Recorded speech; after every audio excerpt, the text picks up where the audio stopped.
गीता अध्याय 15 के श्लोक 16-17 में 3 प्रभु बताए हैं। ये 3 प्रभु कौन हैं? किस प्रभु की शरण में जाने के पश्चात जन्म और मरण समाप्त हो सकता है? 3 प्रभुओं में सबसे उत्तम परमात्मा कौन है? कैसा है? उसका क्या नाम है? इन सभी गूढ़ रहस्यों को जानने के लिए अवश्य सुनिए जगत गुरु तत्वदर्शी संत रामपाल जी महाराज के अमृत वचन। अब परमात्मा बताते हैं, परमात्मा के इस ज्ञान को आधार बना कर आप इस भक्ति रूपी सफर पर आगे बढ़ पाओगे। नहीं तो काल कहीं भी आपके साथ धोखा करके आपको डगमग कर देगा। इसलिए सत्संग का सुनना, रह कर सत्संग के अंदर आना ये अनिवार्य है और भक्ति बराबर करता रहे, नियम है। और वो जो प्राणी आज कहता है मैं भक्ति भी कर रहा हूं और फिर भी दुखी, तो उसके पाप कर्मों का ढेर लग रहा है, वो सारा नाश होने लग रहा है। उसको परमात्मा खत्म करने लग रहा है। आपके धीरे धीरे रेवना धीरे सब कुछ हो और माली सींचे सोगड़ा तो समय आए फल हो। जैसे एक आम का पौधा लगाते हैं और उसको सिंचाई करते हैं, सिंचाई करते करते और 10-12 वर्ष लग जाते हैं और फिर देखा एक बड़े उस पौधे को एक होने दे, पेड़ होने दो, उसको करते रहो पूजा सिंचाई करते रहो उसकी, फिर देखना कितना फल लगेंगे। खुद भी खा लोगे, रिश्तेदारों को भी पहुंचा दोगे और पड़ोसी भी तोड़ ले जाएंगे तो भी खत्म नहीं होंगे। तो ये भक्ति रूपी पौधा, आम का पौधा, यानी वास्तविक सत भक्ति आपको इब प्राप्त हुई है। आपने ये पौधा बोया है, अब इसकी सिंचाई करने लगो, मर्यादा में रहो, इसकी बाड़ बनाओ। यानी बाड़ इस ज्ञान से बनेगी। भक्ति का पौधे का नाश कौन करता? कोई नकली व्यक्ति आके कह दे ये भी कोई मंत्र हुए, ये तो काल के नाम है, ये कोई बात इन अज्ञानियों की। ये जो मंत्र आपको प्रथम मंत्र दिया जाता है, ये कबीर साहब ने ये 5 मंत्र सटाट करवाए थे। धर्मदास जी से कहा था कि इसे आगे ना बताना, ना सतनाम बताना और ना ये सार नाम जिक्र करना, नहीं तो काल के दूतों का हाथ लग जाएंगे और ये आगे ये नाम सार्वजनिक हो जाने से हम फिर गिनता नहीं बता पाओगे।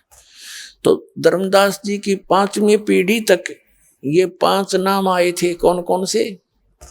जो आप जी को प्रथम मंत्र में दिए जाते हैं और करने नो दीदार महल में प्यारा है, जिसकी प्रथम कमलों के साथ इनका वर्णन किया है।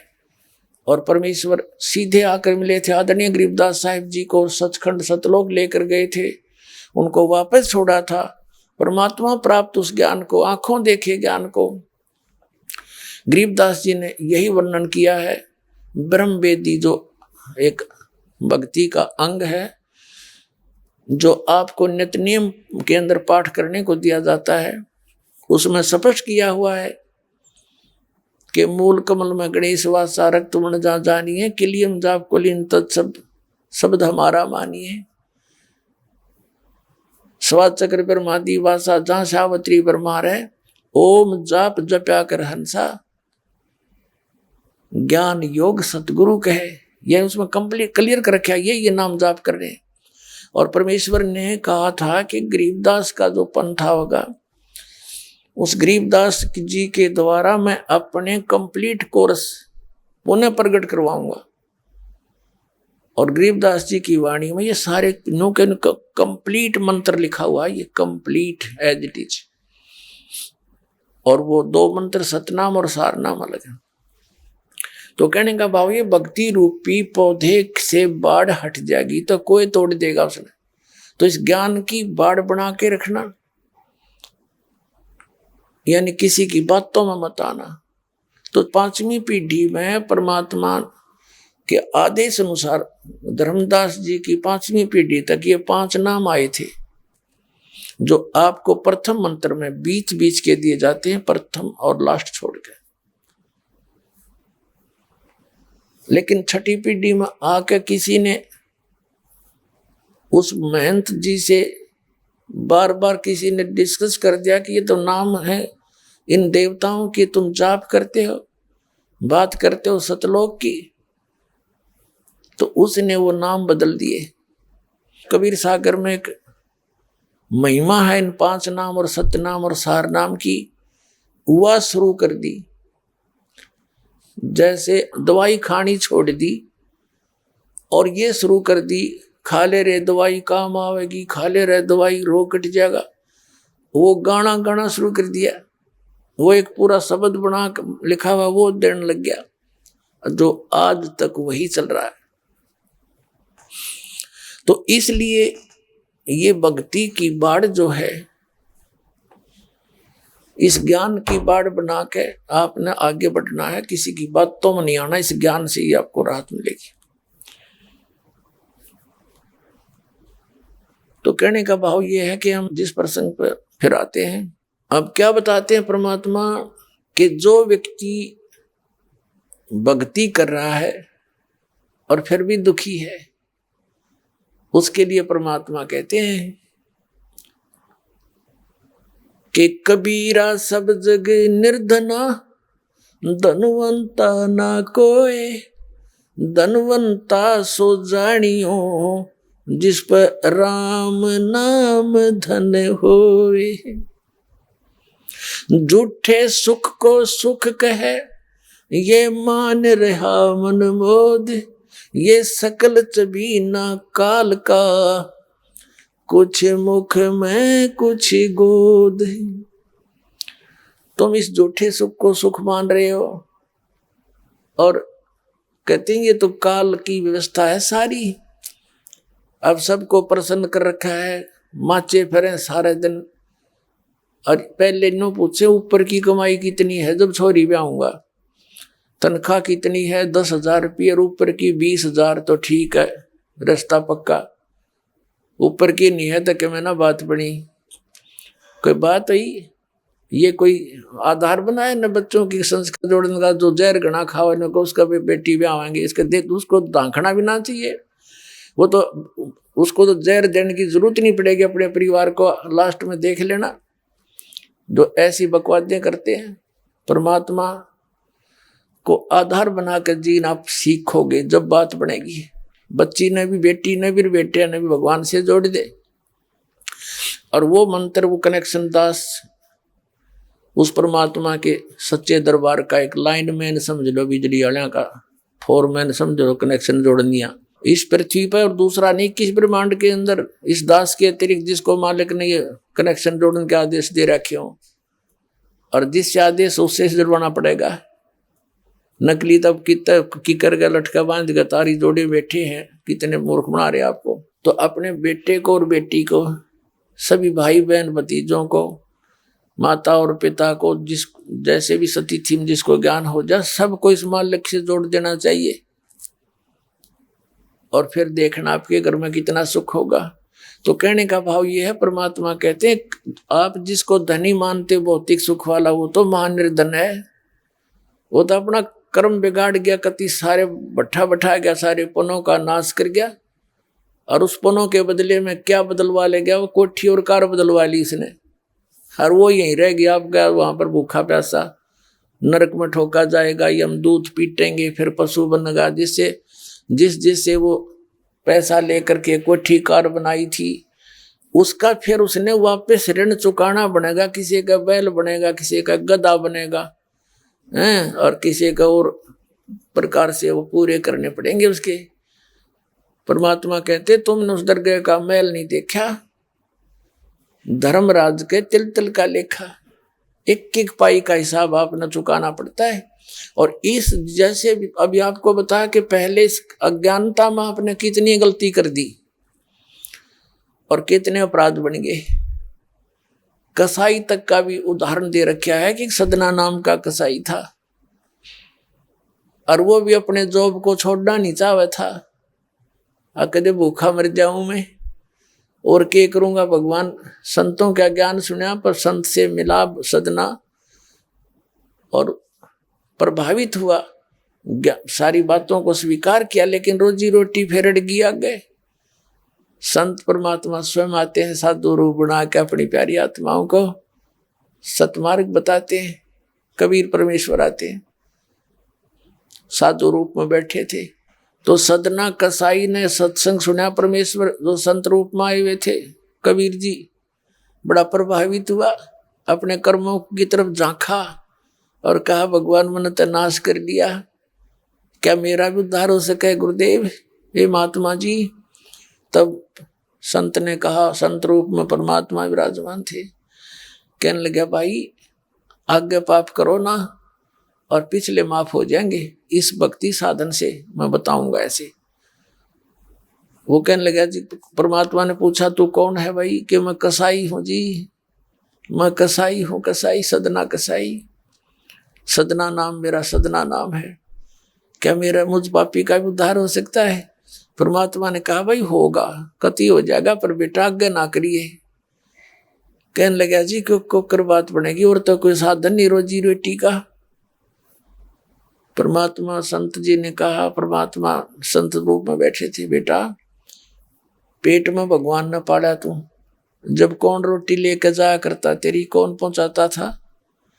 और माँ के गर्भ से बाहर आते ही माँ के सतन में दूध दे दिया, उससे पहले दूध नहीं था, तो क्या अब वो तेरी संभाल नहीं करेगा?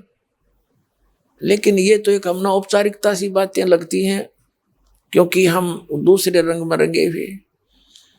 कहने लगा जी मेरा तो काम ना चले, बालक भूखे मर जाएंगे, मेरा तो और कोई काम नहीं, मैं तो नौकर हूं एक कसाई का, और मन्नत तो ये काम करना पड़ेगा। तो परमात्मा ने सोची भाई ये तो सारे बांध रखे काल ने।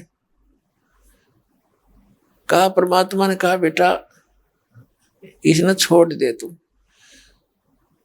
तो सदना कसाई कहने लगा महाराज जी कुकर छोड़ो, भूखे मर जाएंगे, बालक कर नाम लेना चाह उठे नहीं, मेरा उद्धार कर दो गुरुदेव, उद्धार कर दो, मैं तो कति नरक में गया। परमात्मा बोले भाई मैं दोनों बात क्यों करूंगी मेरे? फिर परमेश्वर ने सोचा चल भाई चाह कसूती है इसकी, तो बहुत जबरदस्त इच्छा भगवान में। तो मालिक ने कहा ठीक है बेटा तू नो करिए, एक अपना लिमिट बना ले कि इससे ज्यादा नहीं बकरे काटेगा, जितनी तू ज्यादा से ज्यादा बना ले, पर रही है वचन पे। अब सदना बोला जी ठीक है। उसने सोचा रोज के 5-4 काटने पड़े हैं, हम बेईमान से। कहने लगा अब जी 100 तो ज्यादा नहीं काटूंगा डेली। परमात्मा बोले अच्छा भाई जाते ठीक है बेटा, देख रही है वचन पे, अकजी पक्का हूं मैं वचन का। चला गया। अब क्या हुआ कि उस शहर में राजा की लड़की का ब्याह हो गया, बारात आ गई, और उसमें बकरे दारू चल रहे, मुसलमान बादशाह था, मतलब मांस तो आम खाते हैं, दारू शराब तो नहीं होगी खैर।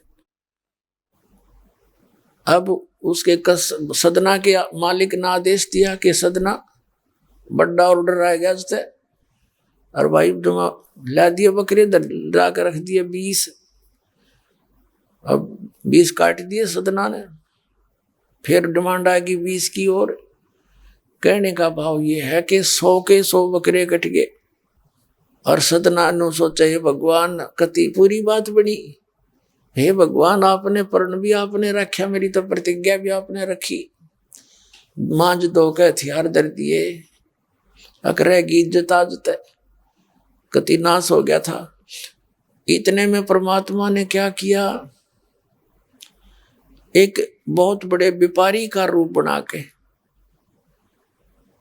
पहुंच गया सदना के मालिक के पास, और कहा भाई मैंने ऐसे ऐसे कांटेक्ट करना, एग्रीमेंट करना तेरे से, रोज के 20, 30, 50 बकरे चाहिएंगे, और मैं ऐसे आगे सप्लाई किया करता हूं। तो बड़ा खुश हो गया वो सदना का मालिक कसाई, कहने लगा भाई ठीक है। और वो बोला जी बाकी एग्रीमेंट कराएंगे सवेरे, तो मैं थक रहा हूँ, भूख लग रही है कि मैं खाना खिलाओ और बढ़िया बढ़िया स्वस्थ बकरे का मांस बनवाना। अब कसाई ने आदर किया नौकर के, सदना इधर आ। अब वो सदन कसाई आ गया, खां जी कि एक बकरा काट फटाफट। और बड़ा व्यापारी आया है, बड़ा एग्रीमेंट हो गया है, होगा बड़ी बढ़िया अच्छा। और भोजन तैयार करा, भेज रसोई में। अब सदना के हाथ पैर फूल गए। क्या वह बात बिगड़ गई भाई, तो ना बड़ी बात, आज तो प्रतिज्ञा भंग होगी। अब उसने सोचा कि जब बकरा ना काटूंगा तो यू मालिक नौकरी तो निकाल लेगा,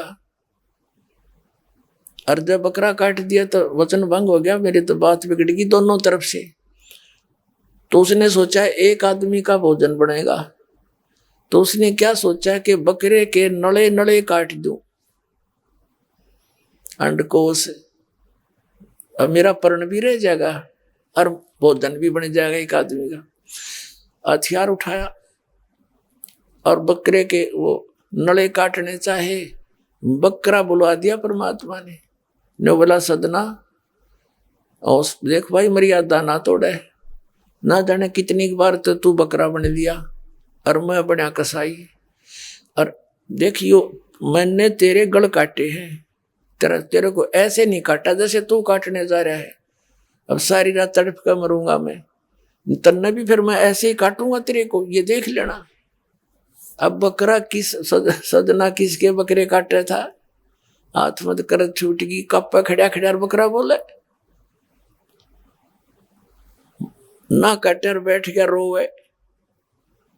मालिक ने बाट देखी, रसोई में आवाज लगाई, रसोई से संदेशा गया जी अभी तक आया नहीं, मटेरियल पदार्थ नहीं आया, बनाऊं क्यों कर। खुद मालिक गया, सदना से कहा कि सदना क्या करे, तूने काटा नहीं बकरा। मैं नहीं काटू मालिक, मैं नहीं काटू।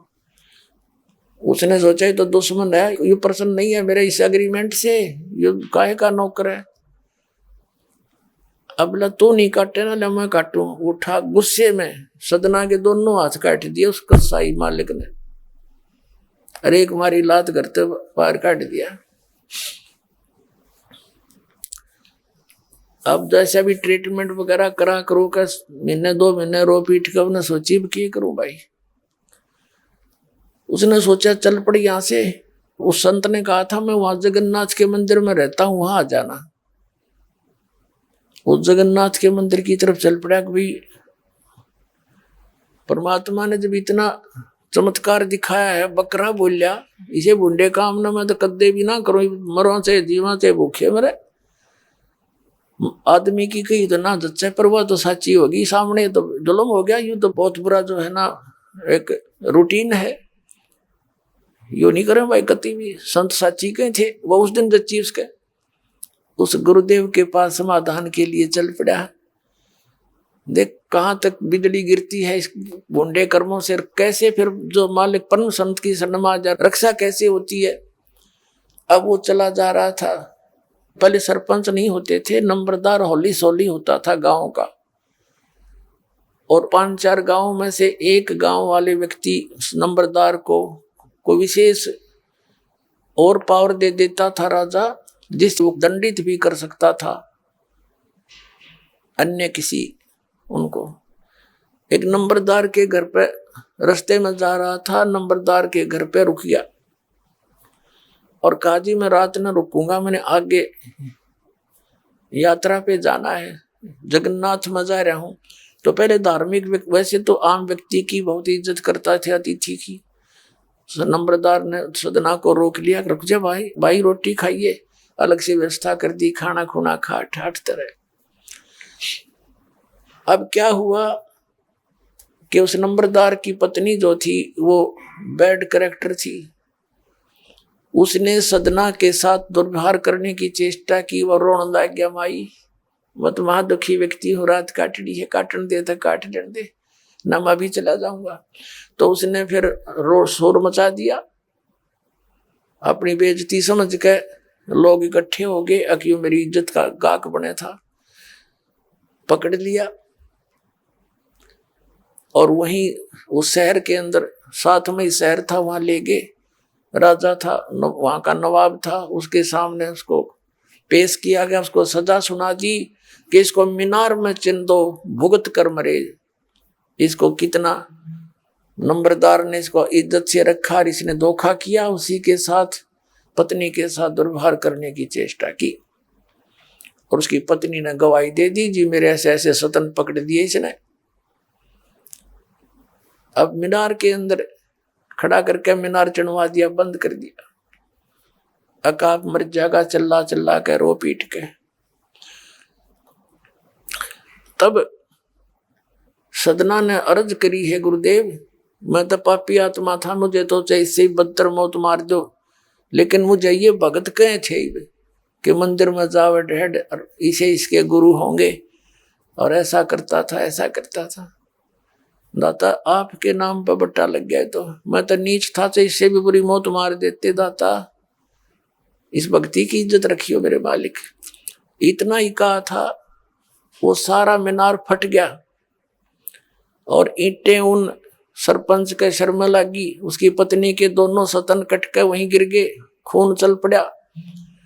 और जिन्होंने ये संदेश सुनाया था, अन्याय का फैसला सुनाया था, उनके सर में ईंट लगी जा जाके। और देखा इतना आवाज हुई, आसपास सब भागे आए, देखने आए और सदना के दोनों हाथ पूरे हो गए, कटे हुए नहीं रहे। बोलो सतगुरुदेव।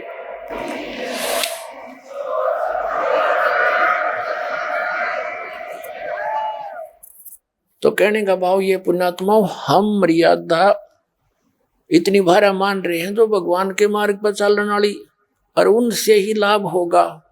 भाई जो गुरु बचन पे डट गे, कट गे फंद 84 के, कट गे फंद 84 के, कट गे फंद 84 के। भाई जो गुरु बचन पे डट गे, कट गे फंद 84 के। वस्तु मिली ठोड़ की ठोड़, मिट गी मन पापी की दौड़। वस्तु मिली ठोड़ की ठोड़, मिट गी मन पापी की दौड़। भरम मिटे मथुरा काशी के, भरम मिटे मथुरा काशी के। भाई जो गुरु बचन पर डट गे, कट गे फंद 84 के। अब पुण्यात्माओं, सदना जैसे कसाई का उद्धार कर दिया उस परम पिता ने, तो आप का तो कहना है कि है जिस मार्ग पर लग जाओ, तो वही मार्ग, वही परमात्मा और वही ज्ञान, वो समाधान आज इस दास को दे रखा है उस दाता ने। इसका लाभ उठाओ, औरों को भी समझाओ, सच से परिचित हो जाओ। तो जब तक हम इस भक्ति मार्ग पर जब चलते हैं तो हम मर्यादा से कतरा जाते हैं और लोक लाज में आकर मर्यादा भंग कर देते हैं। भगवान का कनेक्शन कट जाता है, पावर वाला काम आपका बंद हो जाता है। जैसे आपने कनेक्शन ले रखे, जैसे दास का जन्म एक किसान परिवार में हुआ। पहले हमारी माताएं हाथ से आटा पीसा करती थी, हाथ से ही पशुओं के चारे के लिए मशीन हुआ करती, हाथ ही गंडासा बोला करते, उसने काटा करते। और फिर मोटर लगा के बिजली का कनेक्शन ले लिया, वह पावर मिल गई। अब पावर से जो काम हुआ, cut cut cut cut cut cut मिनटों में, घंटों में ढेर लगा दे। पहले 10 घंटा में ना हो, इतनी पशुओं का चारा काट के रख दे, आटा पीस दे।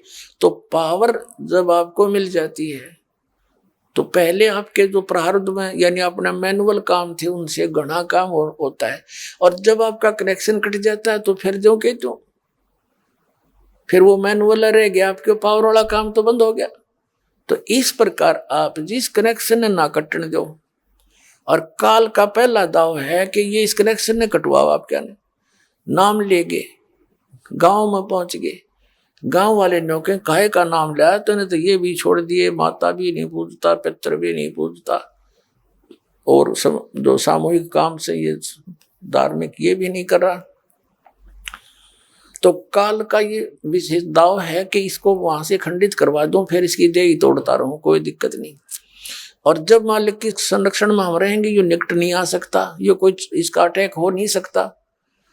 तो इस काल ने ऐसी मर्यादाएं फंसवा दी, हमारे चारों तरफ फैला दी और जकड़ रखा नो कति प्राणी को बुरी तरह। लेकिन विश्वास रखना इस मालिक के ऊपर, नाम लेकर संघर्ष शुरू करो। वही बात है, जब कोई आपका कुल के लोग, आप उनको समझाने की चेष्टा करो, भाई ये बात है, ये ज्ञान है, मेरे समझ में आ गया, और इसमें कोई त्रुटि है तो आप गहराई से देखो, आपको त्रुटि लगे तो मुझे बताओ, मैं त्याग दूंगा, न तुम आप भी लगो इस मार्ग को ग्रहण करो। तो वो नहीं मानते हैं, तो आप जी ने भी उनकी बातों को नहीं मानना है, इतनी सी बात है। जैसे एक चुटकुला है, एक टीचर था, अध्यापक, बच्चे बैठा था, और बच्चे वहीं उसकी क्लास में कोई शरारत कर रहा था, कोई कूद रहा था, कोई उछल रहा था। एक व्यक्ति ने जाके कहा कि मास्टर जी, ये बच्चे आपसे नहीं डरते, काहे का टीचर है? तो टीचर बोला, मैं क्या डर रहा हूं इनते, मैं भी ना डरता इनते। तो अब जब वो हमारे नहीं मानते तो हम भी नहीं मान रहे उनकी। तो इस मार्ग पर चलने के लिए आपने इस मर्यादा को दृढ़ रखना पड़ेगा। कबीर साहब कहते हैं, जब लग हंसा हमरी आना, और काल लगे नी तेरा बाना। जब तक ये हंस, ये पुण्यात्मा हमारी आन में, मर्यादा में रहेगी, तब तक काल तेरा अटैक नहीं हो सकता किसी भी प्रकार का। तो इसने पता है इस बात का, तो ये सबसे पहले उस मर्यादा को भंग करवाता है। और इस भक्ति मार्ग में ये मर्यादा ऐसी समझ लो जैसी ये लक्ष्मण रेखा थी। इसको जरा सी ना समझा, जो दास वचन बोल रहा है, इसको जरा सा ना समझना, बहुत गहराई से और बड़ी सख्ती से इसका पालन करना। जैसे सीता जी को कहा गया था कि ये एक रेखा खींच दी है, इससे बाहर ना जाना, तब तक आप पर यहाँ कोई भी जंगली जानवर या कोई लुटेरा बकवादी व्यक्ति आपकी हानि नहीं कर सकता। और वो तो चले गए दोनों भाई, जिस खोज में वो भेजे थे उसने, सीता जी ने। रावण आ गया एक साधु रूप बना के, आटा मांगने के लिए, भिक्षा लेने के लिए। रावण जब निकट आया रेखा के, उसको देखा कि इसमें बहुत जबरदस्त लपट निकली और तेरा मार डालेगी। वो 10 कदम पीछे गया, आवाज लगाई कि भाई भोजन दो, भिक्षा दे, ये क्या कर रखा तुमने जंतर मंतर में, तो हानि होगी होती मुझे। और तो उसने कहा कि भिक्षा ले जा महाराज। यहाँ के रावण निकट आया तो उसमें लपटा निकली, वो एकदम 10 कदम पीछे गा। कहा माई भिक्षा देनी है तो बाहर आकर दे, नहीं तो ये कर दूंगा वो कर दूंगा। अब सीता जी ने सोचा साधु संत है और क्या फर्क पड़ा है, अभी एक मुट्ठी आटा डाल लाती हूं। अब वो बाहर निकली, रेखा पार करके चलेगी आटा डालने के लिए। रावण ने पकड़ ली बाजू और लंका में जा पिटकी। अब उसकी जीव संज्ञा की सोचती के फर्क पड़ा है, अभी आ जाती हूं, अभी गई। वो मूर्ख थे क्या जो इन्हों कह गए थे इस बार मत निकलना। तो पुण्यात्माओं कितना बखेड़ा पैदा कर दिया उसकी अपनी सोच ने, के फर्क पड़ा है, कितना फर्क पड़ गया। लाखों लोग मरवा दिए। आप 10-12 वर्ष आप पड़ी रही इसकी कैद में, खाना न पीना, नहाना न धोना, रोआ पीटी, पड़ गया फर्क। तो पुण्यात्माओं, ये परमात्मा की जो मर्यादा कबीर साहब की है, इनको लक्ष्मण रेखा समझ लेना। और फिर देखना मालिक क्या हाथ है, कितना सुख आपको देगा, आपको यहाँ सारी सहायता देगा, आपकी जीवन एक्सटेंशन करेगा। जब चाहोगे जब मरियो, काल निकट नहीं आ सकता आपकी मौत लेकर के। तो यहाँ परमात्मा हमें याद दिलाते हैं कि मन तू सुख के सागर बस रे, भाई और ना ऐसा यश रे। यहाँ का कितना यश बना ले किसी भी क्षेत्र में, तू यहाँ कितना प्रभु पाक ले, और सत साधना ना करके ये और डले ढोके अन्य साधनाएं काल सतर की करके ये ऋषि मैं ऋषि आज तक प्रभुता के पात्र और बड़े प्रभु नजर आते थे। जैसे एक अगस्त ऋषि ने एक सिद्धि प्राप्त कर ली, उसने उस सिद्धि के आधार से 7 समुद्रों को एक ही घूंट में ऐसे चुरू भर के पी लिया। सारे समुद्र खत्म हो गया, पानी नहीं रहा उसके अंदर एक घूंट भी। और फिर हाहाकार मच गई, सबने प्रार्थना की, उल्टा उसमें कहते कुरला कर दिया, समुद्र भर गया, वो एज इट इज फॉल हो गया। अगस्त ऋषि की होगी प्रभुता, यस हो गया उसका। जड़ा देखो वहां जहां देखो वही अगस्त ऋषि ने ऐसा कर दिया, अगस्त ऋषि ऐसा कर दिया। आगे क्या बनेगा? अगस्त ऋषि इन सिद्धियों की से प्रभु बन गया, आगे गधे की योनि में जाएगा, क्योंकि वो सच साधना नहीं इसके पास। तो परमात्मा कहते ये यश, ये झूठे यश है। जैसे इन सभी ऋषियों की पोल उस समय खुली जब पांडवों ने अश्वमेध यज्ञ करी थी, और उसमें एक ऐसा कंडीशनल वो रख दिया, शंख अलग से सुसज्जित स्टेज के ऊपर एक 5 मुख का शंख रख दिया कि सभी संत ऋषि महर्षि इस धर्म भंडारे में भोजन कर लेंगे, धर्म यज्ञ में। तो जो परम संत साधु होगा इन जीवने वालों में, तो ये शंख अपने आप बोल लेगा। 33 करोड़ देवता, 88,000 ऋषि और 12 करोड़ ब्राह्मण, ये सारे अगस्त पगस्त रिया वशिष्ठ मुनि, ये सारे वहीं पर बैठे थे।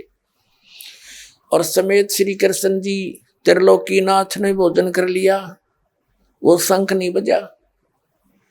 तो इससे सिद्ध हो गया कि इनकी भक्ति यूजलेस थी।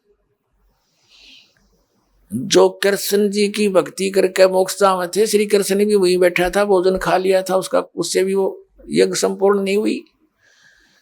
कहते हैं एक वाल्मीकि नीचे कुल साधु, जिन शंख पचायन पूरा नादु।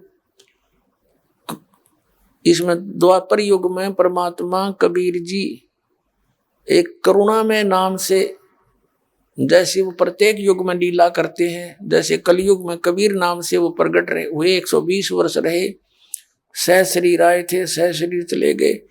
एक संत और एक सतगुरु की, एक भक्त की भूमिका करके एक उदाहरण पेश करते हैं। तो ऐसे वो करुणा में नाम से आए हुए थे द्वापर में, चारों युग में आते हैं भगवान।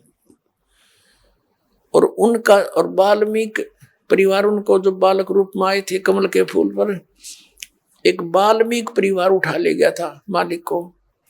वाल्मीकि के घर परवरिश हुई, और एक वाल्मीकि ही दूसरा लड़का व्यक्ति उनका शिष्य हुआ, तो जो जिसका नाम सुदर्शन था, सुपथ सुदर्शन। तो सुदर्शन का रूप बना के मालिक गए थे, लंबी कथा है, फिर कभी सुनाएंगे।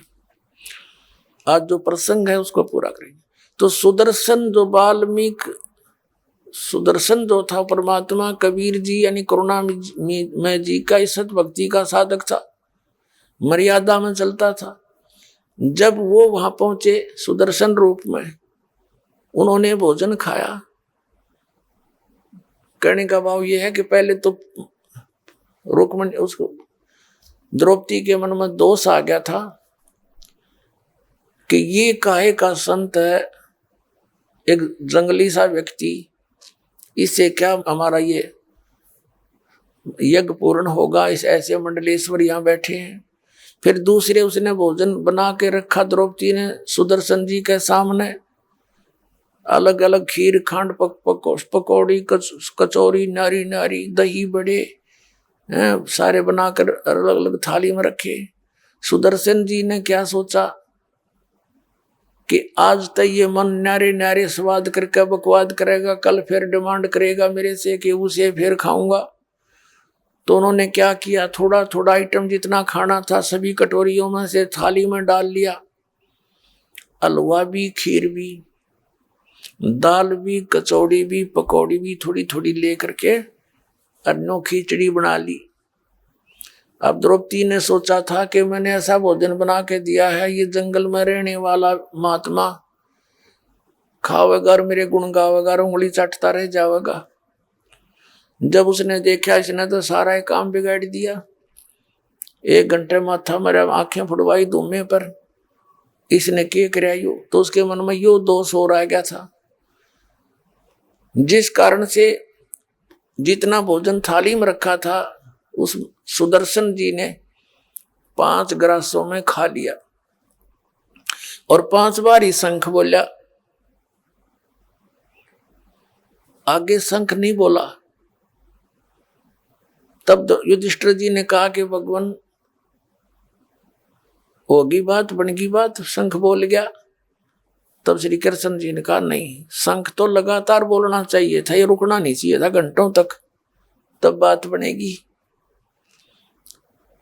तब श्री कृष्ण जी से युधिष्ठिर जी ने कहा था कि हे भगवान और किसको लाओगे, अब कौन है?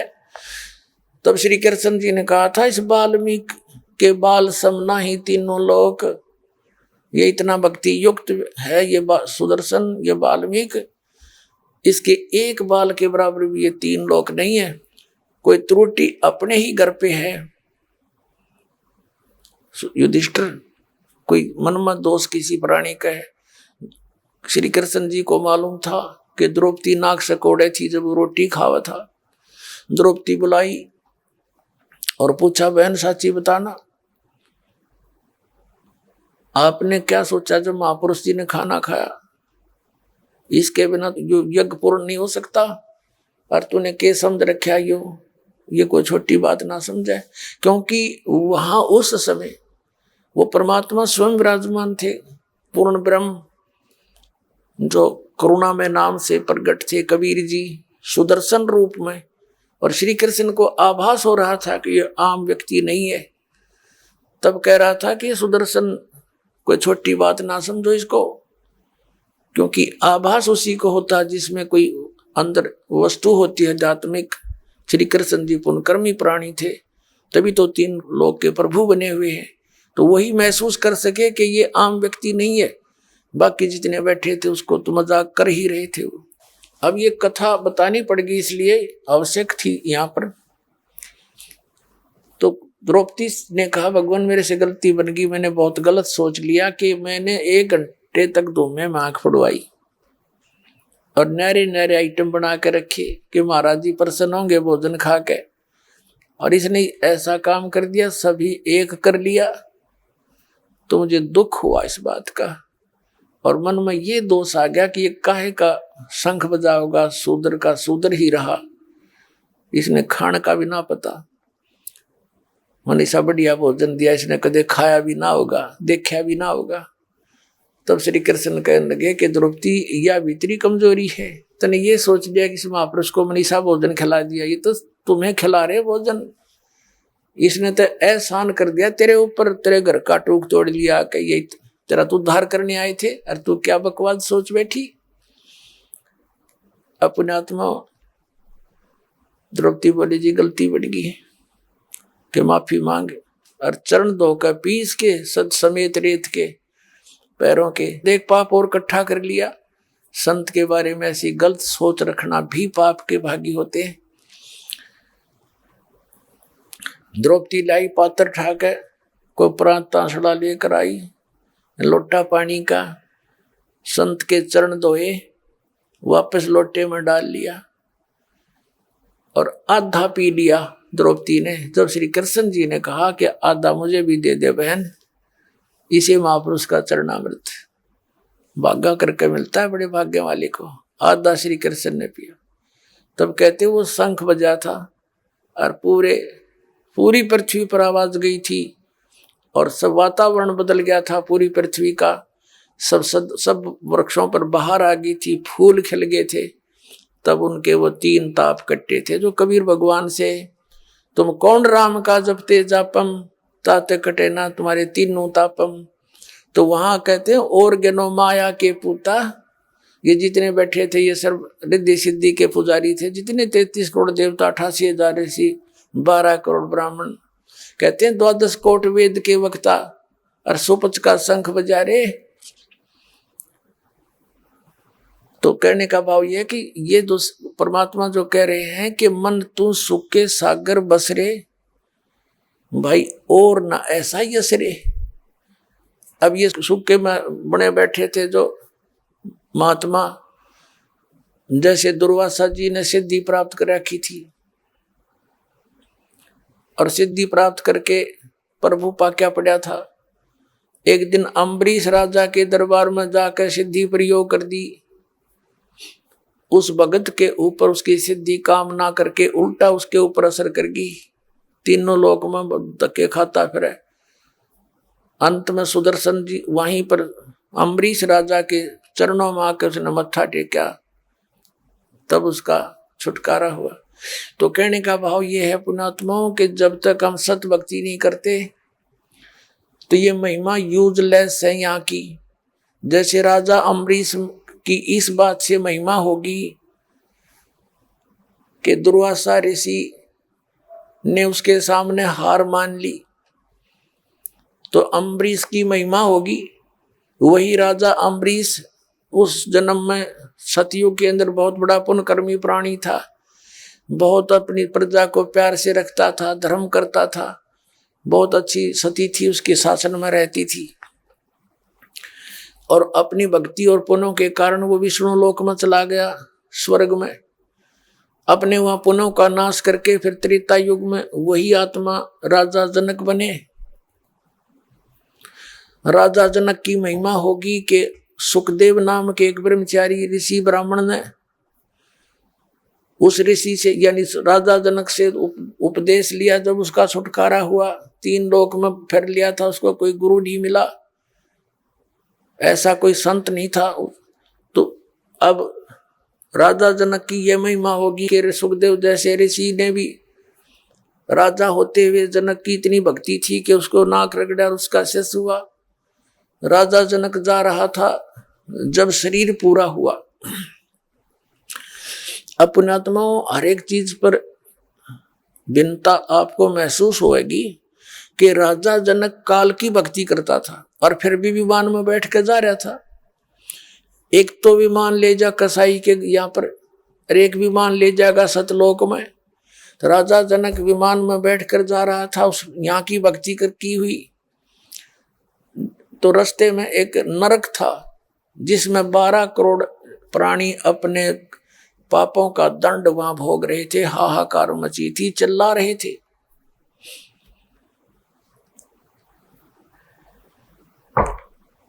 राजा जनक ने दयालु था, न्यायकारी राजा था। राजा जनक ने कहा कि विमान रोको, चालको, और पता करो ये चिल्लाने की आवाज किसकी है और क्या कारण है। तो उनको तो मालूम था, वही बता दिया जी यहाँ पर एक नरक है और नरक में ये आत्माएं जो अपना किए हुए पाप कर्म का दंड भोग रही है, इसलिए चिल्ला रही है। तो राजा जनक ने कहा कि इनको छोड़ दो, छुड़वा दो, मुझसे देखा नहीं जाता। तो साथ आए वे जो पारखत थे, यानी भगवान के दूत थे, वो देवदूत थे और विमान चालक थे। उन्होंने कहा राजा यहाँ आपका हुक्म नहीं चलेगा, यहाँ तो धर्मराज का हुक्म चलता है, न्यायाधीश का। तो राजा जनक ने कहा कि न्यायाधीश से मेरी बात कराओ। अब वो गए पारखत वहां धर्मराज के पास ही ऐसे ऐसे जिद कर रहे हैं राजा जनक, और कह रहे हैं या तो इनको छोड़ दो ना मुझे भी यहीं छोड़ दो, इन्हीं में डाल दो।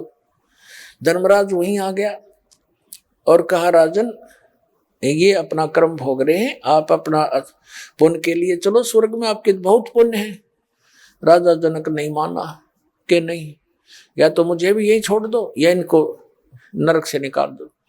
तब धर्मराज ने कहा कि एक विकल्प है, आप अपने पुण्य इनको दान कर दो, संकल्प कर दो, फिर छोड़ देंगे।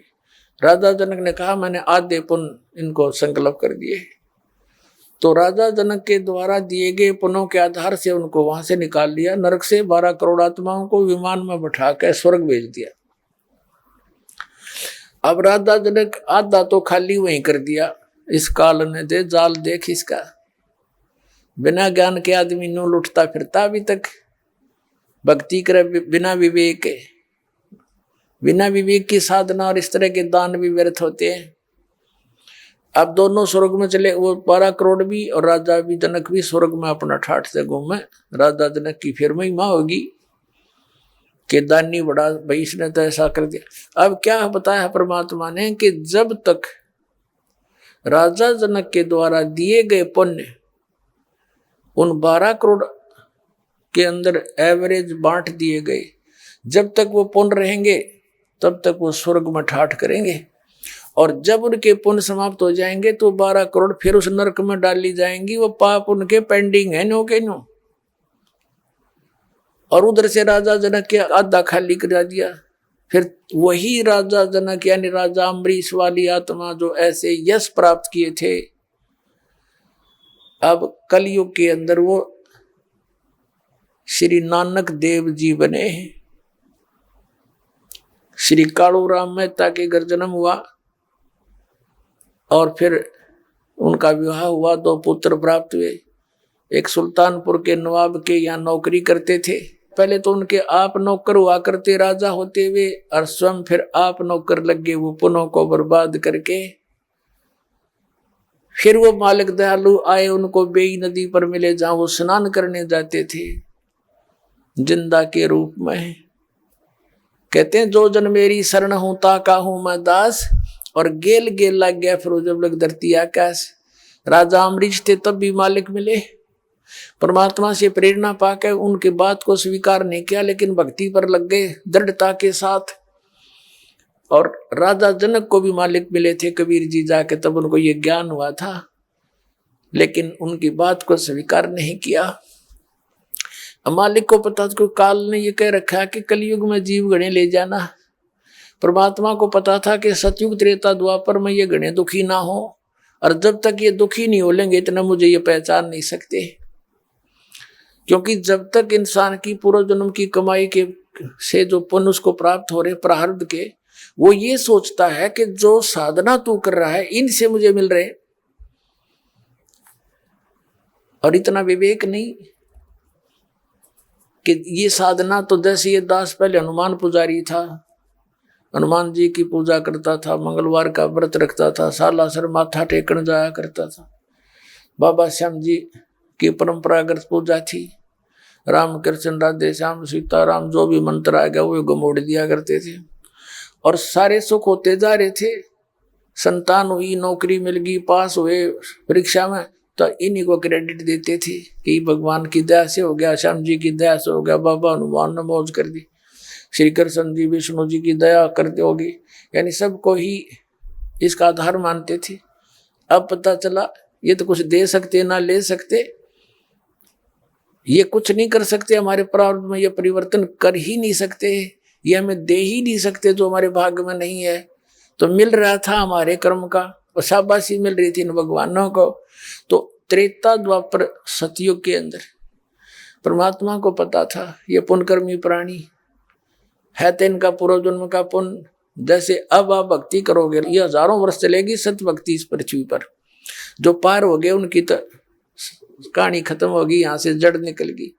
और जो रह गए नहीं समझाए भक्ति करके और रह गए यहीं पर, तो वो ही फिर ऊपर स्वर्ग में सब जगह इनके पुण्य नाश करा के फिर सतयुग में पटकेगा तुम्हें।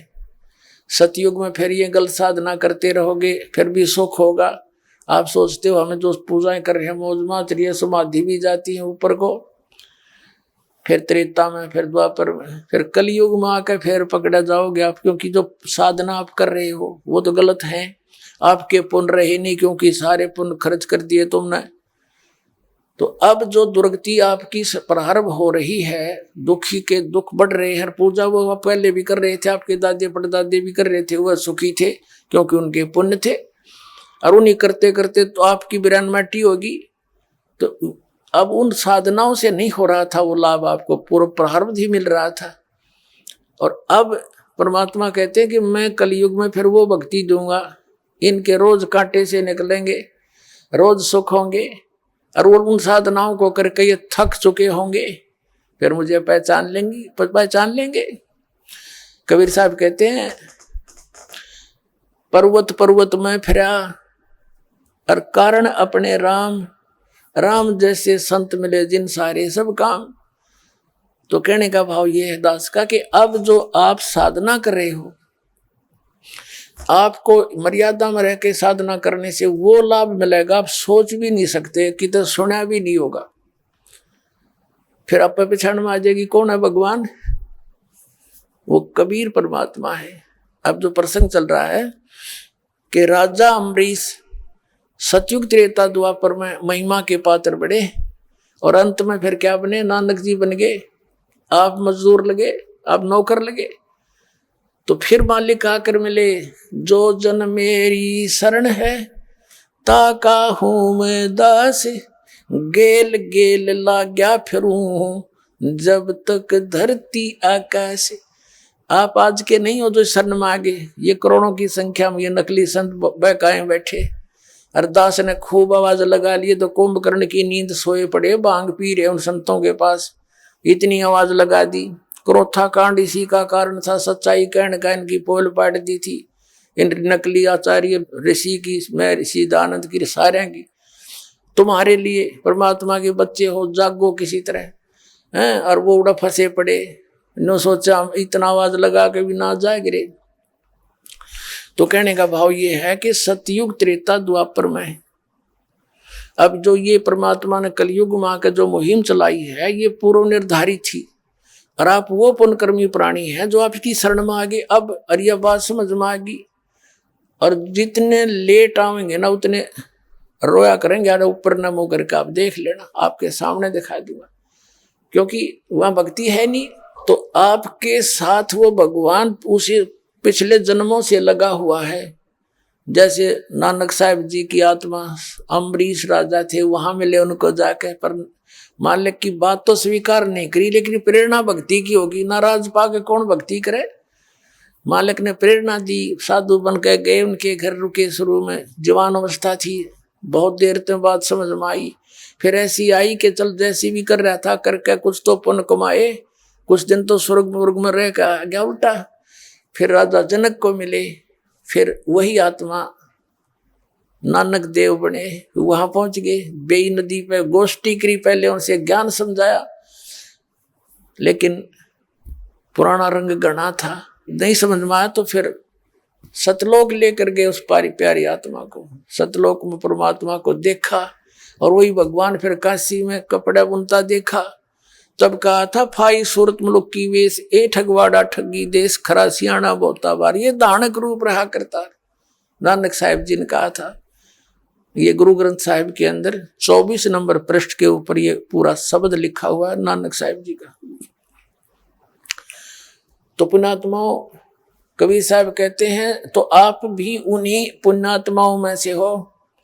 पहले तो परमात्मा ने अपने गवाह बनाने थे कलयुग में। ये 6 गवाह तो दास को याद है परमात्मा के।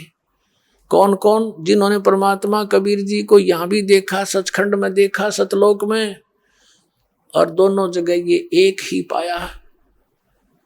और फिर उन पुण्यात्माओं को वापस छोड़ा। उन्होंने फिर कबीर परमात्मा की महिमा अपनी अमृतवाणी रूपी एफिडेविट दे करके उन्होंने वर्णित की।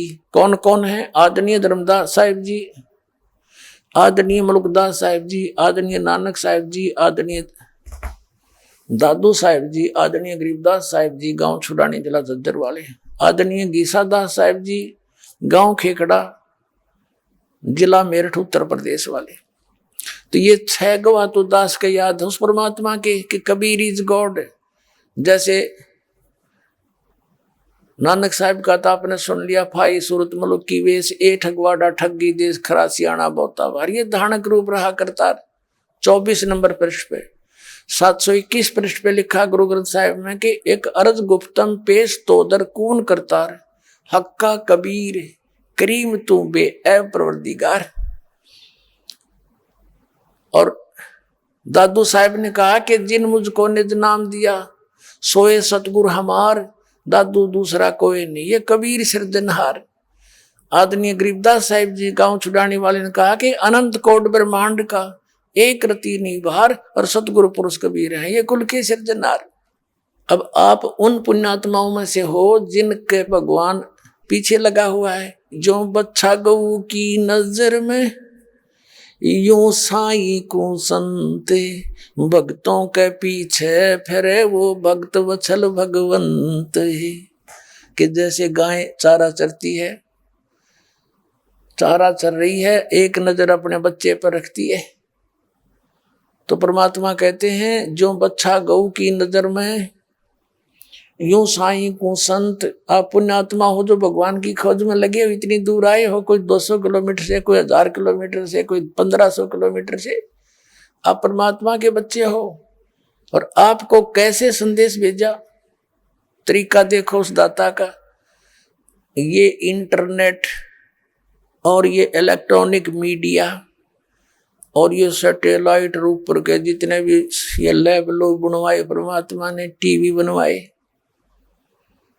कंप्यूटर बनवाए, ये छोटे छोटे मोबाइल बनवा दिए, छोटे छोटे मोबाइल। ये आदमी के स्तर की वस्तु नहीं है, ये मैन्युफैक्चर, ये भूल जाना आप। ये तो परमात्मा ने ये ढूंढा ठाना था इस कलयुग में, ना ये मनुष्य थे। हमने देखा क्योंकि हम किसान परिवार में जन्म हुआ दास का। अपनी कणक को इकट्ठा करने में एक एक महीना, दो में, डेढ़ महीना लगे रहते थे। और कैसे उसको काटते थे, फिर उसको डाल कर पशुओं से उसका ऊपर घुमाते थे, फिर एक छड़ा काट कर उसको ऊपर उड़ाए जाते, 1 महीने में जाकर वो सेट होता है। तो वो भी दिन देखे, वो क्या मनुष्य नहीं थे।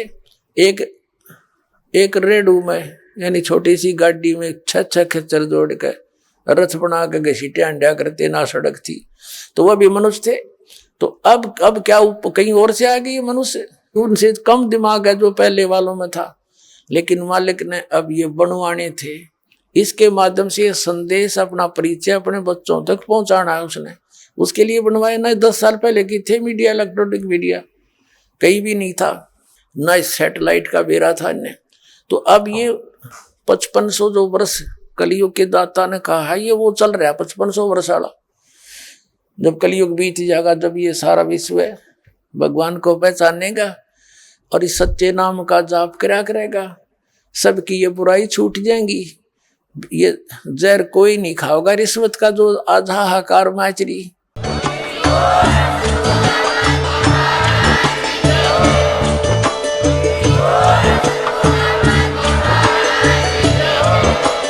आप सुन रहे थे जगत गुरु तत्वदर्शी संत रामपाल जी महाराज जी के मंगल प्रवचन। अधिक जानकारी के लिए विजिट कीजिए हमारी वेबसाइट www.jagatgururampalji.org। संत रामपाल जी महाराज जी के शुभ आशीर्वाद से पूरे विश्व भर में 500 से भी ज्यादा नाम दीक्षा केंद्र हैं, जिन पर संत रामपाल जी महाराज जी द्वारा ऑनलाइन निशुल्क नाम दीक्षा दी जा रही है। अपने नजदीकी नाम दीक्षा केंद्र का पता करने के लिए संपर्क करें 8222880541।